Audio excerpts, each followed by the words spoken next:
The computer hacker group Anonymous is claiming tonight that it took down the website of the Federal Appeals Court in San Francisco this afternoon. They took down Senate.gov servers. They've taken down HB Gary. Sony's claiming they did $150 million worth of damage. So many confidential files that tonight, because of these hackers, can be in the hands of anyone. Visa, MasterCard, the PayPal situation. The criminals who hacked into Sarah Palin's private email. The Church of Scientology says Anonymous is a cyber terrorist group of religious bigots. Anonymous and this other group called Lulz Sec. They seem to be wanting to prove a point.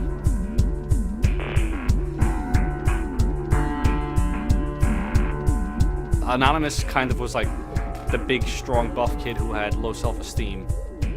And then all of a sudden punched somebody in the face and was like, holy shit, I'm really strong. Anonymous calls itself the final boss of the internet, and sometimes it proves to be really fucking true. If you are going to violate the freedoms of the internet, you certainly better watch the fuck out. They are kind of the rude boys of activism. There's a real rough edge to them, which I think also is one reason why they garner so much love and hate from people too. They represent a certain sort of chaotic freedom. The hacker ethos has a passion for truth. It wants what's real to be out there. And it uses kind of the Philip K. Dick definition of reality. And reality is that which, when you stop believing in it, refuses to go away.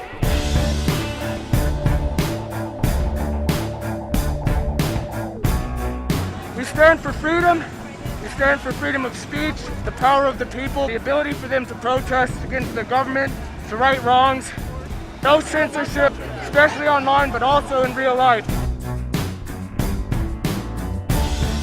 We have members throughout society and all stratas of it worldwide. Yet we have no leadership. It's one voice. It's not individual voices. That's why we don't show our faces. That's why we don't give our names.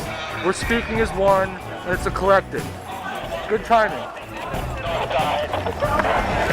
So the FBI shows up at 6 in the morning and they drag me out into the cold, and there's guns and the little LED flashlight in the vest. It was really obnoxious. If you so much as sneeze on someone's tablet and the government's not happy about it, then you're a hacker. There's people that are dying for a flag, and they're being lied to. And maybe it's time for a new law.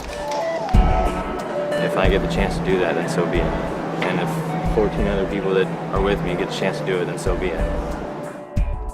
You want to see Anonymous rise up, try to shut down the message. Try to squash the message. Try to chill our speech. Then you'll see what Anonymous can do.